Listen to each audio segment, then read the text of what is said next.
Visakha CREDAI property షోలో సందడి చేసిన బీజేపీ నాయకుడు పరశురామరాజు. విశాఖపట్నంలో జరిగిన క్రెడాయ్ ప్రాపర్టీ షోలో బీజేపీ నాయకుడు పరశురామరాజు పాల్గొని సందడి చేశారు. ఈ కార్యక్రమంలో ఆయన మాట్లాడుతూ, ఈ షో విశాఖ రియల్ ఎస్టేట్ రంగానికే వన్నె తెస్తున్నదని అన్నారు. ఈ షోలో ప్లాట్ బుక్ చేసిన ప్రతి కస్టమర్కి బంపర్ ఆఫర్లు అందుబాటులో ఉన్నాయని తెలిపారు.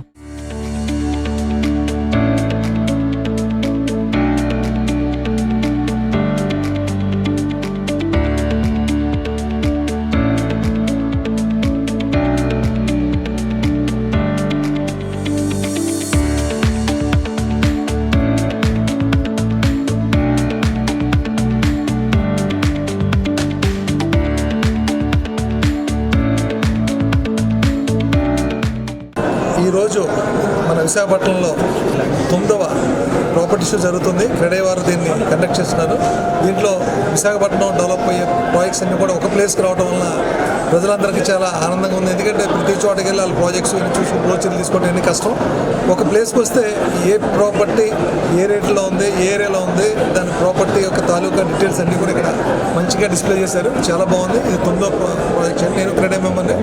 సో ఇక్కడ మన భూమాత వాళ్ళు ఇప్పటికే 25 ప్రాజెక్ట్స్ లేఅవుట్ ప్రాజెక్ట్స్ చేయడం జరిగింది. అలాగే నెంబర్ ఆఫ్ కన్స్ట్రక్షన్స్ కూడా చేశారు, అపార్ట్మెంట్స్ కూడా. ఈ లేఅవుట్లో భూమాత అంటే విశాఖపట్నం భూమాత. ఈయన ఎక్కడ ఖమ్మం, హైదరాబాద్ అన్ని చోట్ల చేస్తున్నారు. సో ఈయన నమ్మకానికి అమ్మఒడి అంటారు, ఆ టైప్లో ఈయన నమ్మకానికి ప్రతీక.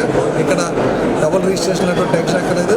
కూడా స్టాంప్ ఎలా అంత స్ట్రాంగ్ అంటారో అలాగే భూమాతలు కొనుక్కుంటూ కూడా ఇబ్బంది లేకుండా ప్రజలు హ్యాపీగా ఉండొచ్చు, హ్యాపీగా తీసుకోండి. Thank you. క్రెడాయ్ ప్రాపర్టీ ఇప్పుడు ఈ ఎగ్జిబిషన్ లాగా పెట్టారు కాబట్టి ఇది రియల్ ఎస్టేట్కి ఎలా ఉపయోగపడుతుంది?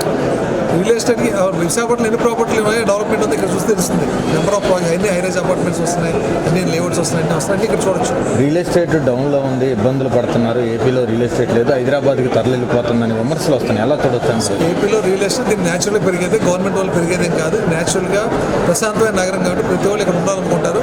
డబ్బులు సంపాదించుకోవాలి, ఎర్న్ చేసుకోవాలనుకున్న వాళ్ళు మాత్రం హైదరాబాద్ వెళ్ళి తెచ్చుకుంటారు తప్ప ప్రశాంత వాతావరణం కాబట్టి మాత్రం విశాఖపట్నంలో రోలింగ్. ఈరోజు మన విశాఖపట్నంలో 9వ